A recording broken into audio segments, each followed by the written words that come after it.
And then there were 8.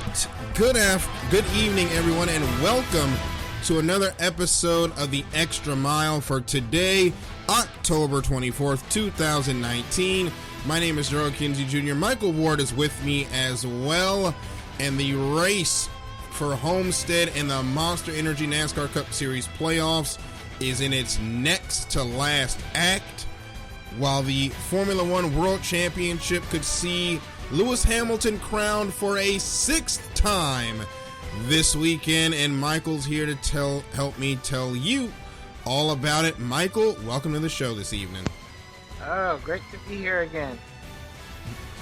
Thank you very much, sir. Thank you for joining me. And for those of you that are in the DC area listening tonight, you would know that the Washington Nationals are coming back to town with a 2-0 series lead over the Houston Astros, a team a lot of people did not have the Nationals beating. And if you look around the DC area, there is palpable excitement for what is coming this weekend. Because if the Nationals win 2 of the next 3 games, they win their first world championship as a franchise, dating all the way back to when they were in Montreal.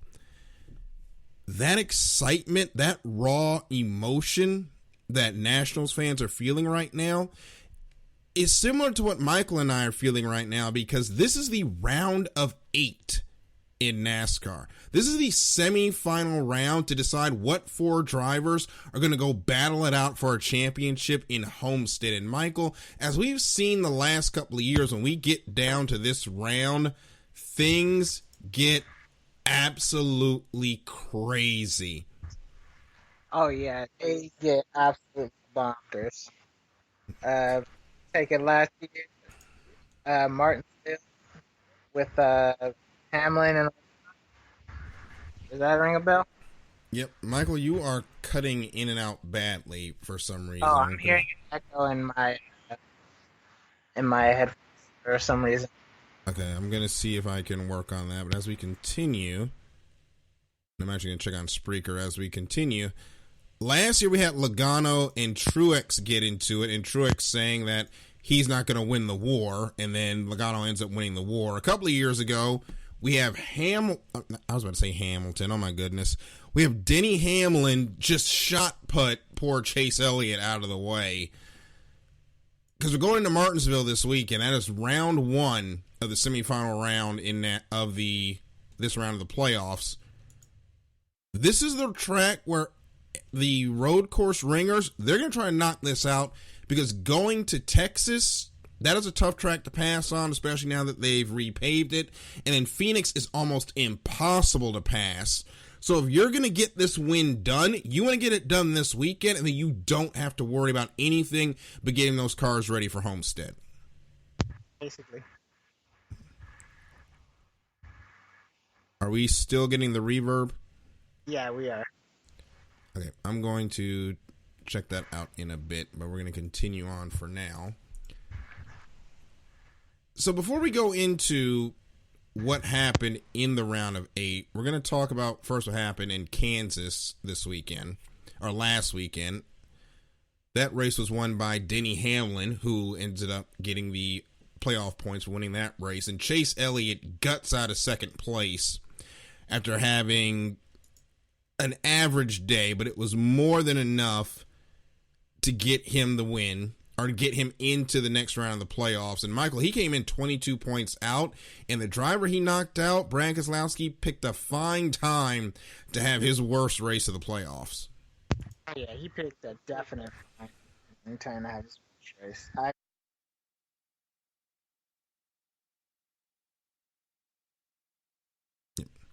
And the reverse. Oh, I thought it. Anyway.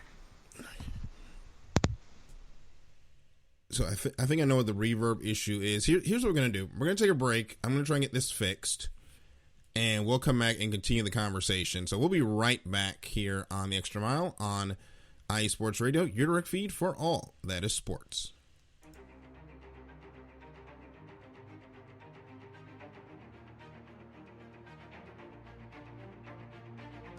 Hey USRN fans, Do you have a product or company you're trying to promote? Look no further. USRN is teaming up with small local businesses trying to establish themselves via online promotion. Let us know if you're interested. Email us at usrnradio@gmail.com to learn more.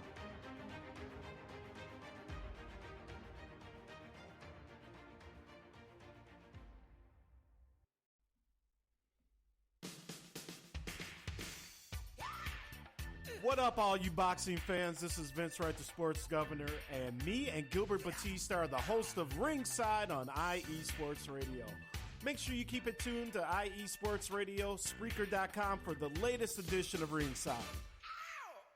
All the boxing news you need right here. Keep it tuned, Spreaker.com, IE Sports Radio, your direct feed for all that is sports.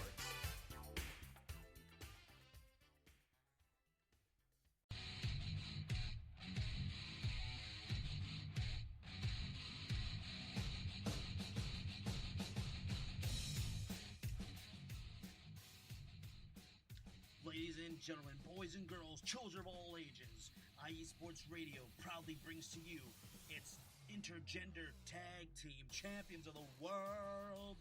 Yes, I am Martin Sandoval. My co-host is Felicia, and we are the hosts of The Gorilla Position, live Saturday mornings, 8 a.m. Pacific, 10 a.m. Central, 11 a.m. Eastern.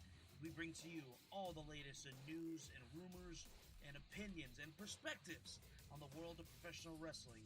We bring you guys the latest in WWE, Ring of Honor, Impact Wrestling, New Japan Pro Wrestling, and including independent wrestling such as Pro Wrestling Guerrilla and here VIP Wrestling live from Texas.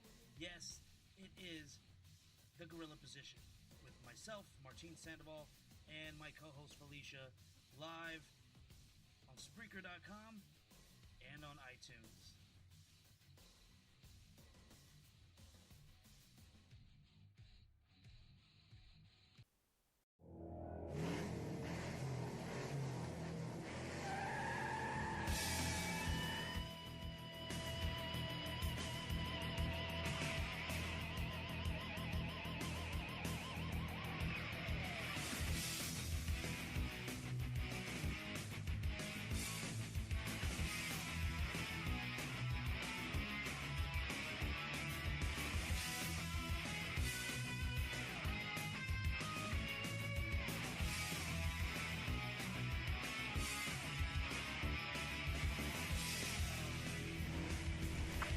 All right, I think we've got the audio issues sorted just about to where we can continue this show. This is something I have to play with when we get done. We're going to go right back into it. So we were talking about Kansas, and Michael, Brad Keselowski ends up finishing 19th. He had a 22-point lead going into Kansas. He leaves Kansas, not even in the playoffs, and he was not much of a factor all day on Sunday. This was the worst time for that team to fall on its face. It was just the worst time to have like that. You know how every driver has that one bad race? Yes. This was the absolute one weekend he did not need to have a bad race. No. And the problem with, or not really the problem, this is kind of why they went to this system, because back in the early days of what is now the NASCAR playoffs, back in 2004, 2005, you could have a bad day. You had a mulligan race or two that you could throw away and still come back and possibly win the championship. That no longer exists anymore with the resets and the playoff points and the stage points and everything that goes into tabulating who moves on in each round. If you end up crashing out of one of these races, with all the bonus points that are on offer, it is an absolute killer now. And Brad Keselowski didn't pick up a lot of points. He picked up 23 points in total. Chase Elliott picked up 50. I'm not that great at math, so I'm not even going to try and do it with you here on the show, but I'm just going to tell you that was more than enough to put Chase Elliott into the round of 8 and put Brad Keselowski out of it. Yeah, it was just a bummer weekend for the two, and it's just, he's done so well this this season, but it just takes this one bad race. Just this one bad race. And like you said, with all the point systems, there's multiple ways that a driver can get the points that they need. And unfortunately, it was just a weekend where everything went wrong on the track. And I'm not saying that they had like an engine failure or anything like that. It's just they weren't fit. They weren't quick. No. At all.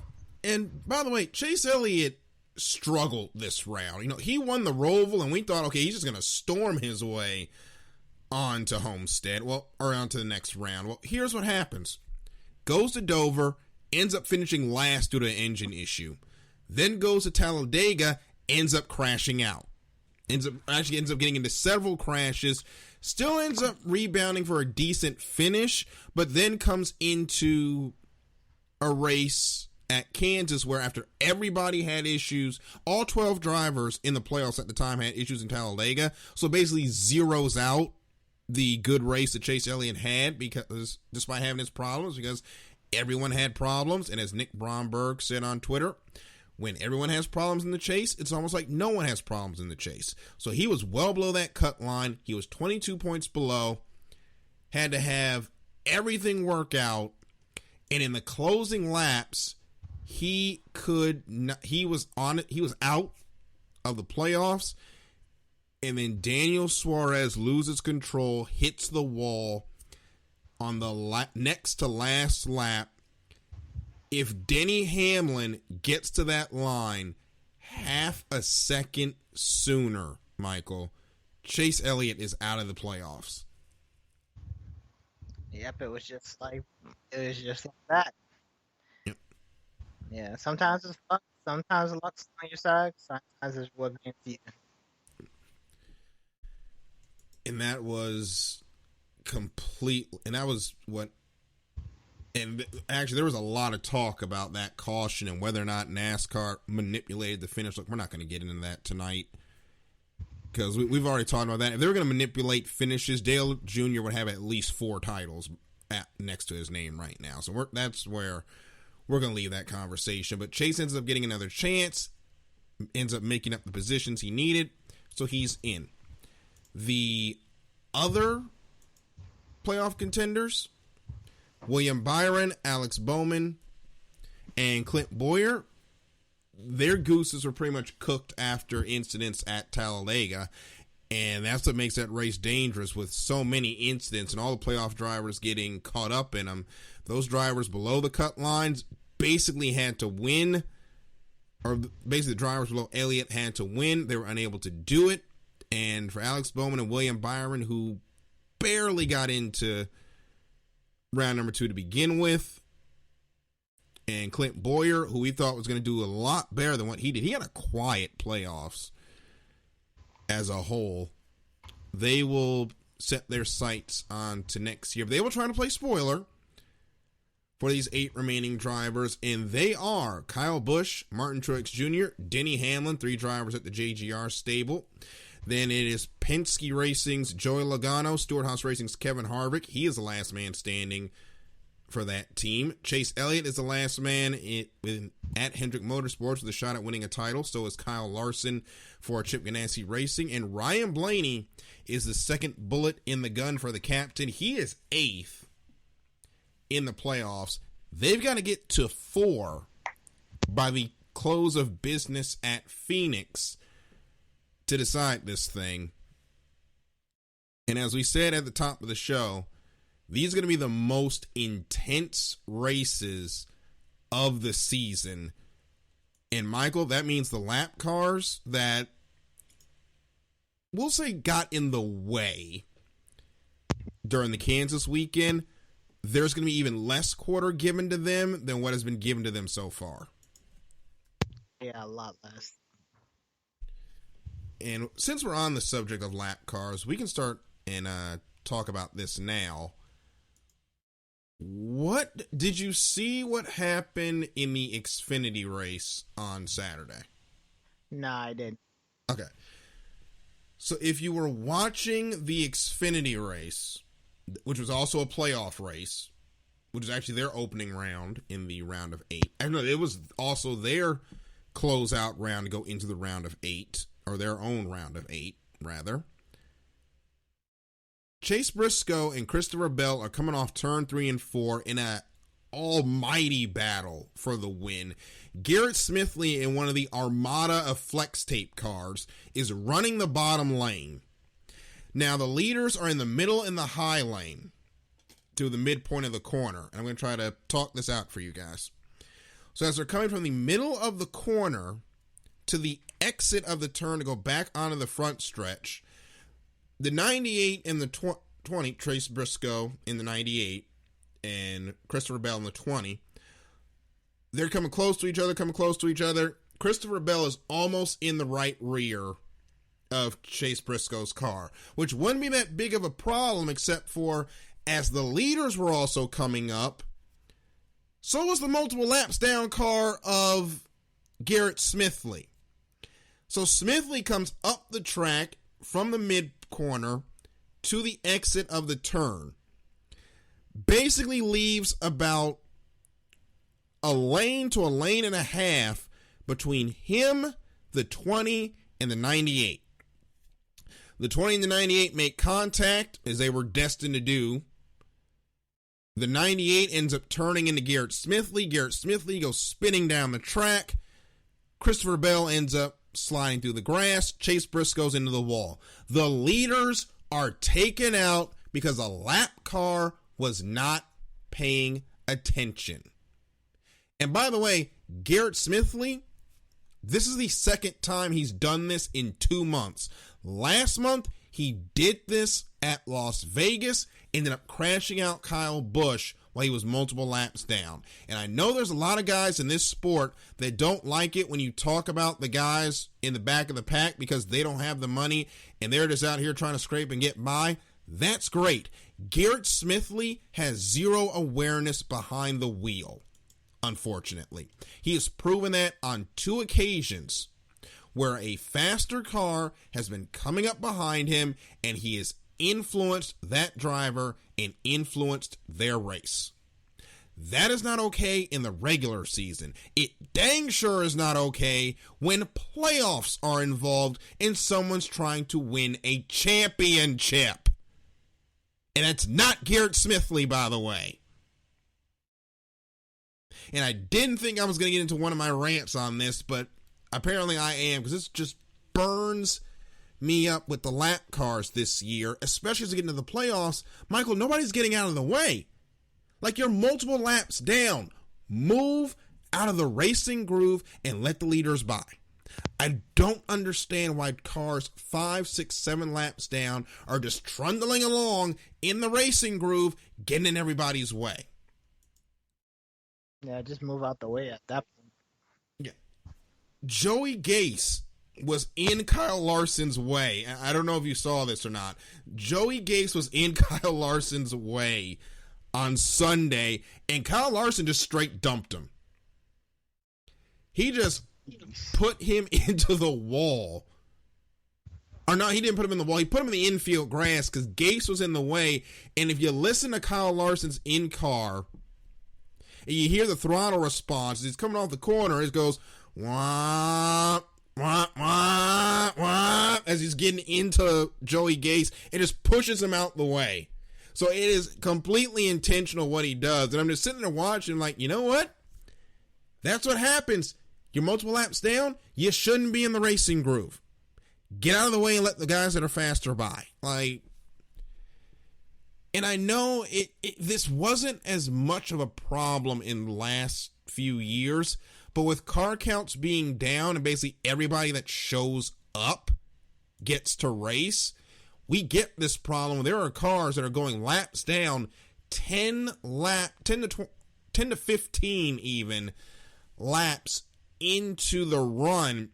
It creates problems because they're so slow, Michael. They can't get out the way.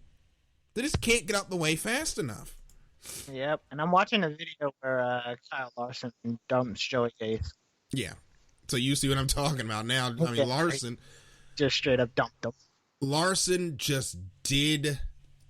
He had no time for Joey Gase.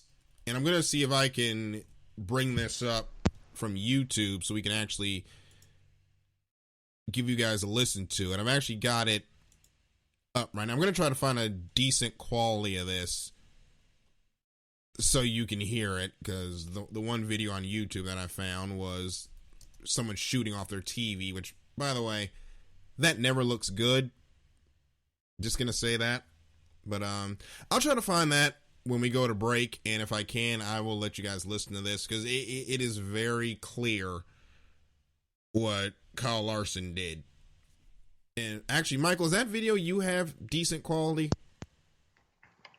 Some guy pointing at his TV. Okay, so we are, yeah, if I can find that in good quality, I will post that. If not, we won't worry about that. I think they have it on the radioactive thing that they upload on YouTube from Fox. Yeah. So we'll look at it, and I also recommend Radioactive on Fox. It is hilarious, but we're going into Kansas. Or not we're going into Kansas. Sorry, we're going into Martinsville this weekend. The lap cars are going to get shunted. Everybody needs to realize this. If you're a lap car, I don't know how you're going to get out of the way at Martinsville. You really can't, but be prepared for the chrome horn, because the playoff drivers are just going to move you. Which means there's going to be a lot of upset tempers and people wanting to get revenge. And Michael, upset tempers, need for revenge, short track, high stakes. This is going to be appointment viewing on NBCSN on Sunday. Don't you think? Oh, yes, it is. Yes. I cannot wait for that. Yep.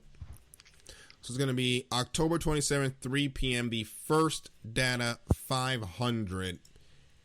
And if you're looking for some drivers to pick, or you're looking for someone in nearest the win, because we got to catch Caitlin, because this season's kind of running out on us, Michael. I've gotten back into third, but I kind of got to knock out some wins, so I'm going to catch Caitlin. I'm not going to lie. I got to knock out wins, so I can catch you. Right. So Denny Hamlin is a driver to watch. He's run 27 career races, 5 wins, 3 poles, 14 top 5s, 20 top 10s, and an average finish of 9.6. He leads the top 16 in points, in average finish, and driver rating at Martinsville. And his nemesis here from a couple of years ago, Chase Elliott, well, he's got 2 top 5s and 4 top 10s, average finish of 14.8, and a driver rating of 89.7. That is per the Stats Advance from the NASCAR media website, which is a wonderful resource for someone like me that is trying to study up on these races before the weekend. This is going to be a fun race. Michael, without giving away your pick, what do you expect is going to happen on Sunday afternoon? Someone's going to get punted. Someone's going to get punted. I think multiple people are going to get punted. I will not be... I'll be shocked if on the last lap somebody doesn't get put in the wall, especially if it's a playoff driver. The way it's been going the last few years, I will be shocked if somebody doesn't end up in the wall. So we will see what happens. We're going to take a break. We've only got 2 segments this evening, and we won't have hot laps this weekend because Matt White is on baby duty, as things are starting to get back normal over there in the White household, which, by the way, if I haven't said already, congratulations to Vicky, Matt, and little Amelia over there.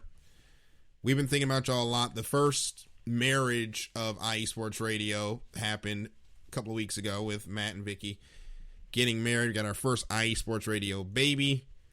Just going to give a shout out to them all the way over in England. We're thinking about you guys. And Matt, we got to find some way to get you on the end of the year program. We will have to figure that out. We're going to take a break. When we come back, we're going to get into Formula One. We got the Mexican Grand Prix coming up this weekend, and Robert Kubica may be on his way to Haas. I'll explain that more on the other side of this break here on IE Sports Radio, your direct feed for all that is sports. Attention, all sports fans. If you're someone who wakes up each morning with lists of sporting events to go along with your to-do list for the day, then you just might be a diehard. The world of sports is as vast as the ocean is deep, including the major leagues, the minor leagues, the college, and everything in between. This is me, your boy Larry B of IE Sports Radio, welcoming you to join me every Monday evening at 4 p.m. Pacific, 7 p.m. Eastern on The Defining Moment, a show that focuses on what really matters in the sports world, sports themselves, and nothing outside of them. Once again, tune in for The Defining Moment with me, your boy Larry B, every Monday evening at 4 p.m. Pacific, 7 p.m. Eastern on IE Sports Radio, right here on Spreaker.com. We'll see you there.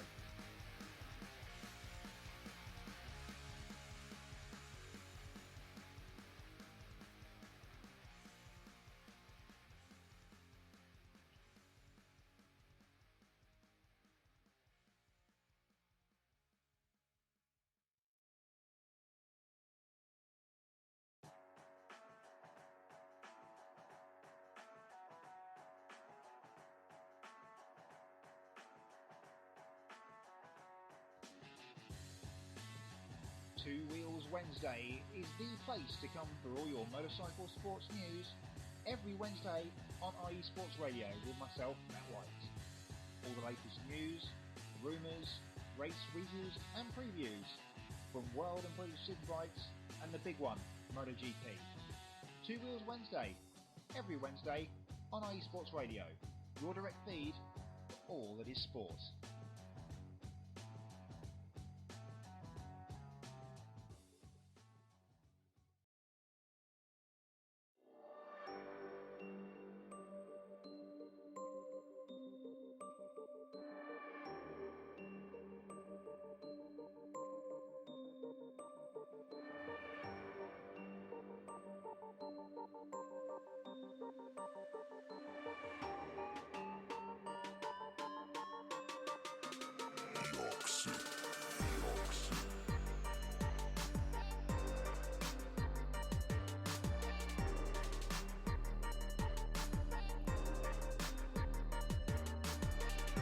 From the home plate to the nets, the end zone to the finish line, here nothing is off limits and no sport is safe.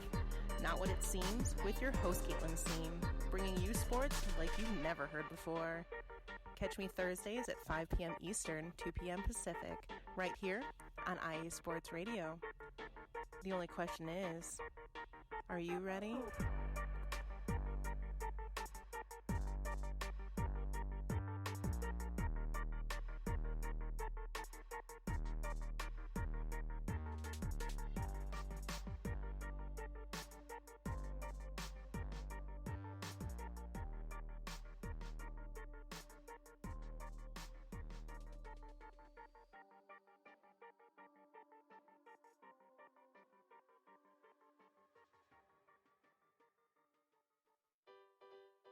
Oops. Hi everybody, it's Calvin here from USRN, here to give you an important message.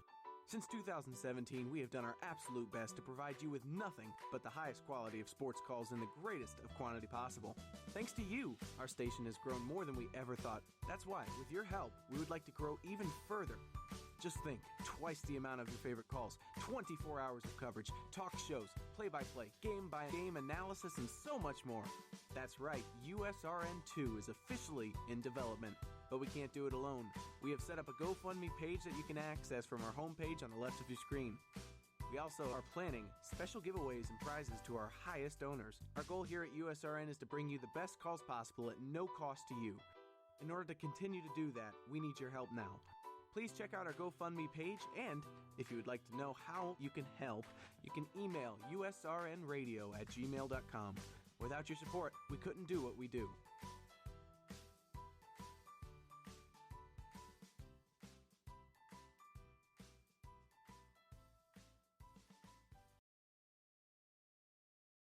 Bell once again diving to the low side of the racetrack, trying to take away that top spot. Junior, I think that now. Contact! They both hit! Bell slams into the dump, or the Briscoe, and now Bell across the grass. The 98 was sliding. How much damage? Look at all the damage on that 20. The right front destroyed on the 20 of Bell. The caution has come out again with 16 laps to go.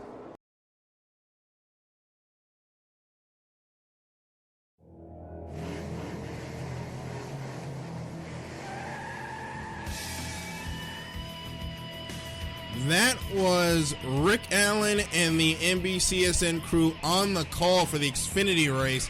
That was the Christopher Bell, Chase Briscoe, Garrett Smithley kerfuffle on Saturday. And if that happens this weekend in the Cup or truck race for that matter, expect some fireworks to fly. This is the Extra Mile. My name is Eric Kinsey Jr. Michael Ward. I'm sorry, I was about to call him Matthew. But Michael Ward with me this evening. The ladies will be coming back.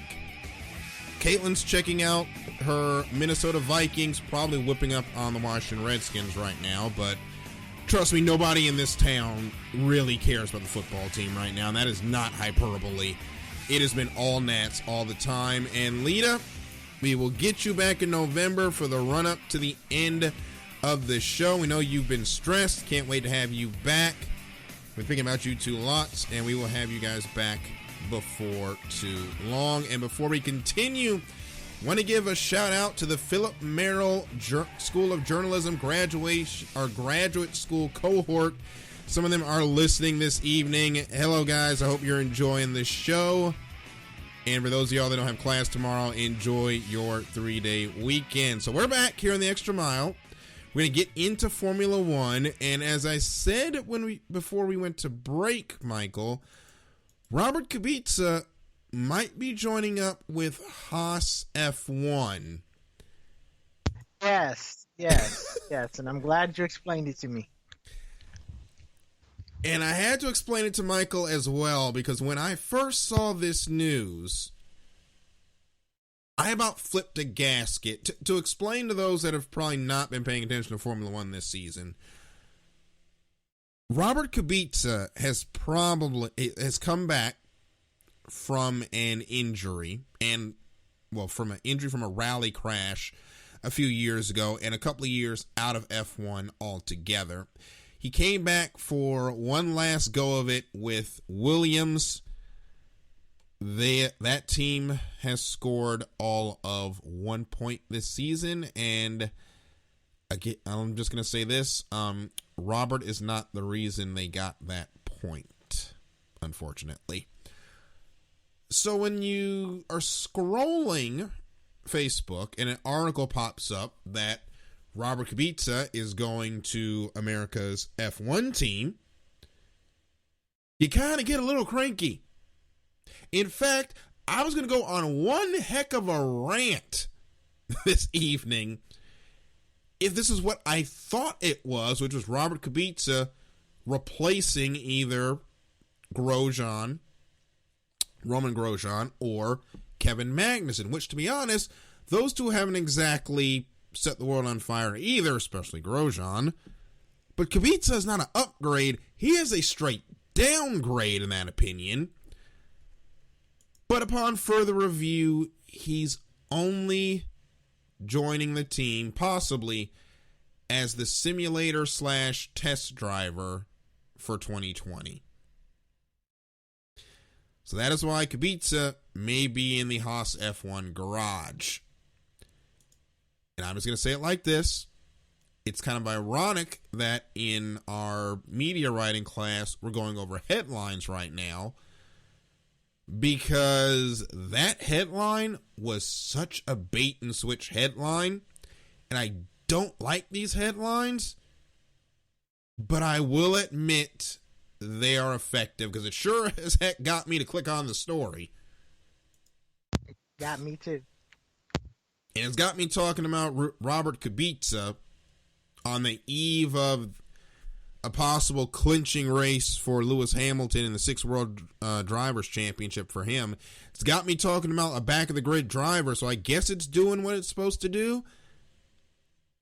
Doesn't mean I like it, but it is what it is. So Robert Kubica will probably have a career outside of the car next season, and that will be more than likely doing simulator driving for Haas F1, which pretty much means he's going to be strapped into F1 2019 doing a whole bunch of laps or whatever system they are using as a test software to see what new upgrades the car is going to have on it. unfortunately, those upgrades didn't really work out for Haas last season, or this season. So hopefully it'll do better next season. They got upgrades. They were supposed to, but they didn't actually work. But anyway, let's get into the Mexico Grand Prix weekend. And first and foremost, Michael, this is the first attempt. Don't bother watching it, folks. Yeah, this is going to be the first attempt for Lewis Hamilton to clinch the title. And this is at a track that Mercedes has usually found itself at a disadvantage when it comes to top speed. They did win the first 2 races back here with Robert Kubica. Not Robert Kubica. Wow. Okay. Oh, my God, Daryl. Okay. I meant to say Nico Rosberg, but I've got Kubica on the brain here. But, got Nico Rosberg. See, that's what the article does. Get you all discombobulated with these clickbait titles. Anyway, Robert. Oh my God, there we go again. Nico Rosberg, and Lewis Hamilton won the first 2 races of the Mexican Grand Prix. But the last couple of years, they've been won by Red Bull's Max Verstappen. Now, last year, Verstappen won the race. Hamilton ended up still getting the title. And Hamilton's got about a 60, I think did the math, about a 64-point advantage. And the way it's looking, and this is the most simplest way of looking at it, Hamilton finishes first. Bottas finishes no better than 4th. Hamilton wins the title 4 races early. Michael, what are your thoughts going into this race where last year Hamilton did not run particularly well? The tires did not agree with them, but he managed to gut out the performance needed to win the championship. Do you think he'll be able to put on some of that hammer time magic and win the race and put this title away? Yes. Yes. That was quick. Yes. Yes. I think Michael thinks Hamilton's going to win the championship this weekend. Yes. See, I'm not sure, only because of the speed deficit that they suddenly have with Ferrari down to Ferrari. They're not slower than Red Bull, but they seem to be slower than Ferrari. But it's also because that team, and Toto Wolff admitted it, they wound down 2019 car development. They are on to 2020 as far as getting the car ready for next season. Right. Getting the car ready for next season, which has lessened their pace right now. But the thing is, they were so far ahead. They clinched the constructors title at Japan a couple of weeks ago. They now have the chance for the drivers championship, and they're going to play that this weekend to Hamilton's benefit. I just don't see them flipping the script after this long of a season and suddenly giving the title to Bottas. So that is not going to happen. So we are 6 races before the end of the season, not counting this race, which would be 7 if I'm correct. Actually, I'm going to recount. 1, 2, 3, 4, 5, 6. Nope, I was right the first time. So 6 races left.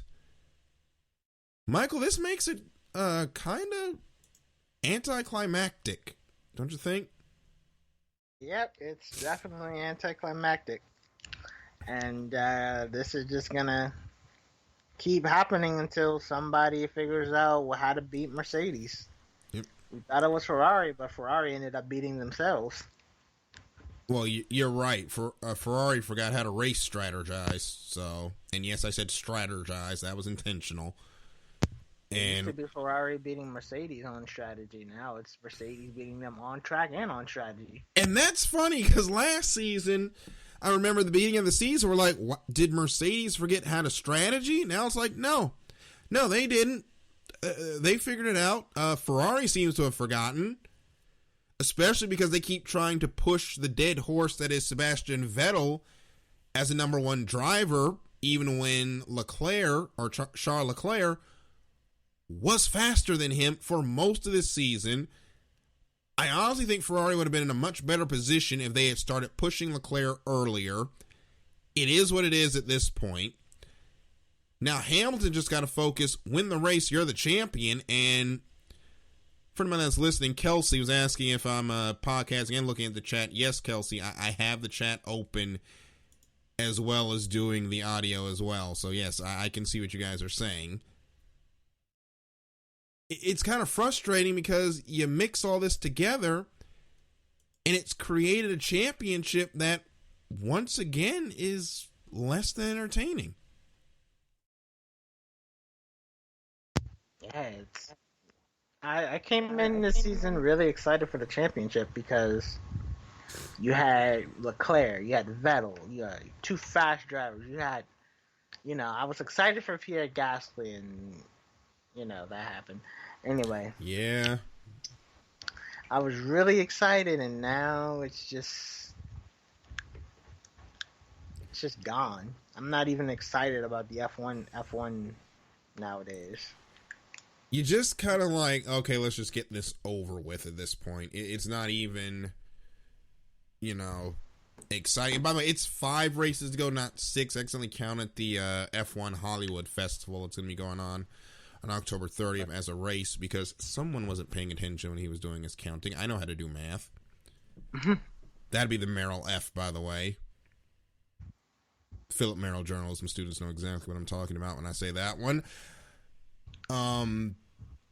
Yeah, this is anticlimactic, and I wish I could tell you that no, Ferrari's gonna come back and make this fight. Those two drivers were eliminated at Japan, Leclerc and Vettel, and it's coming down to 2 teammates. And in Formula One, it's not like NASCAR where it's everyone for themselves. Team orders are a thing here, and I expect team orders to the benefit of Hamilton all the way until this title is clinched. So, right, it is what it is going into the last 5 races of the season.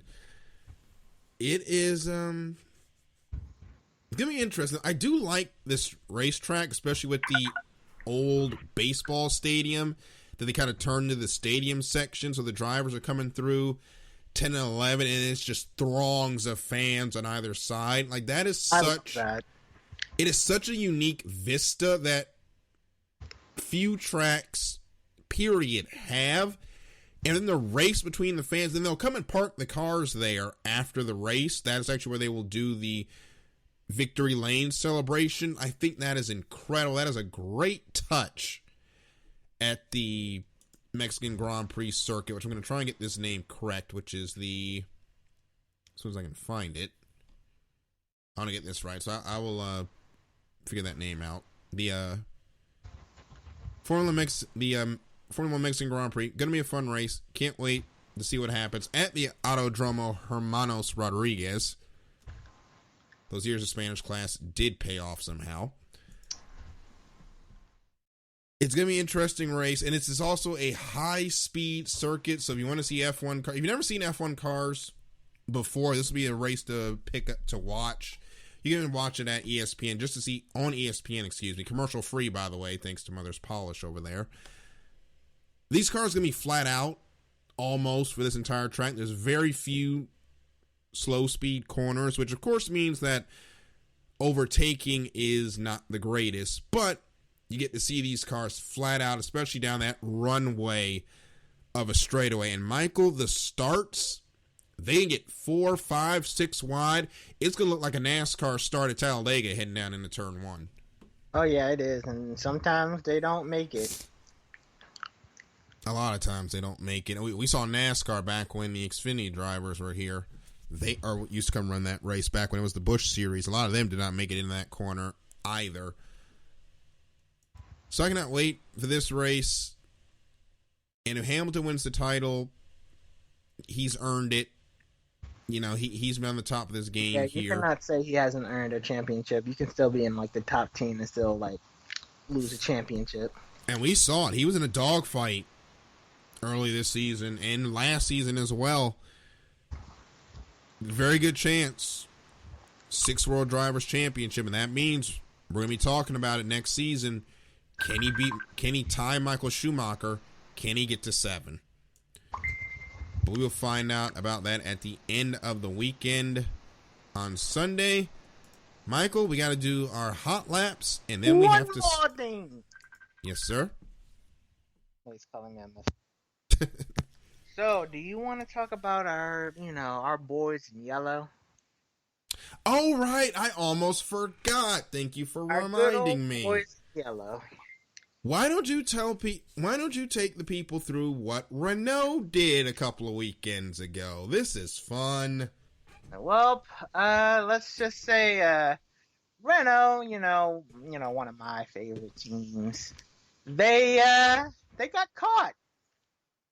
They got caught apparently using a driver's aid in Japan. And a couple of days ago, F1, they found out about it, and they were just like, yep, we're going to strip you guys of your points. So those 9 points that they got, they no longer apply. They have not disputed the claim. They have just taken it because, honestly, you got caught making a mistake. So it's best just to not even. Yeah, they had a legal braking aid, which, when we're talking about brakes, probably akin to anti-lock brakes, which you're not supposed to have anymore. But I think you're leaving out a crucial part of this story, which is they were reported by the team whose cars finished behind them in Force India. So when Renault got disqualified, I said Force India. Oh my goodness. I'm just getting Merrill F's all over the place today. Force India doesn't exist anymore, right? Remember? I'm just racking up the Merrill F's today. And, next season, Toro Rosso is not going to exist anymore. I'm going to need a swear jar for all these F1 team names next season. Racing Point was the team that was actually behind them in the race standings. They get the 9 points instead. Why does that matter? Well, when you go over to the handy-dandy constructor standings, you will see that Racing Point Mercedes, with those 9 points, now sits at 58, a full 10 markers behind Renault. And let me tell you, they are in 7th, Renault is in 5th. You get a lot of money for finishing in the top 5 of the constructor's title in F1. Of course, Mercedes gets the most because they won. All the teams 1 through 10 get money. Let me tell you, that money can be between you making a profit for the season and not even being able to compete next year, depending on where you finish. And here's what I think. Racing Point has known about what Renault has been doing with the brakes for a while. They have been sitting on it for something just like this where they could benefit. They sprung it on them. Renault got caught. They lose the 9 points. Racing Point gets the 9 points. I can't say I approve of what they did, Michael, but I understand it. I don't. We can't say we approve. Well, I just said I don't approve, but yeah, it's basically cheating in F1. Don't do it. Just don't do it. Just don't do it. It never works out. And this is like, what, the 3rd time they've been caught cheating? Something like that. But just don't do it, because the team behind you that needs points is going to find out, and they're going to sit on it to when it's the most advantageous for them and spring it on you, and then you're going to be upset because there's nothing you can do about it because you knew you were cheating, but you thought you could sneak it by because you were. But now you got caught. Oh, well.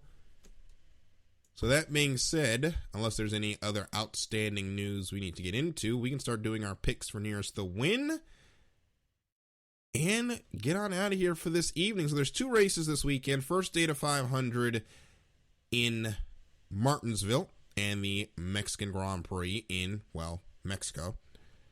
We'll start with NASCAR. I'm going to pick Denny Hamlin this weekend. I think he's the first one to lock into Homestead. Yeah, I think Denny Hamlin's got it this weekend. He's been on point for a while now, and it's just, I think he's just on it. I think he's got something situated better than what the other team's got. So I think Denny Hamlin is going to be the first one to get it done. And then we go to the Mexican Grand Prix. Michael, this is it. Yep. Possible 6th championship. Will Lewis Hamilton win the race and the title?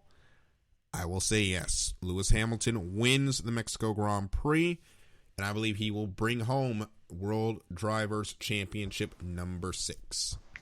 I think I voted Leclerc this last weekend, so I'm gonna go with Verstappen. I think he's gonna win it again at Mexico. Yes. So with that being said, it is time for the checkered flag here on this episode of The Extra Mile. Thank you for everyone that listened this evening. And if you want to hear the replay of this show, of course, you can hear it on Stitcher, iTunes, iSportsRadio.com, Google Play, and other places where podcasts can be heard. Check out Michael's podcast at, Michael's Twitter at StargazerFX. I'm at DK Jr. 12. And of course, the ladies, Lolita Camello is at Lolita Camello and Caitlin's at Caitlin Seam. Check out Lita's writings on gpgirl.com. Mine are at wbgrnetwork.com.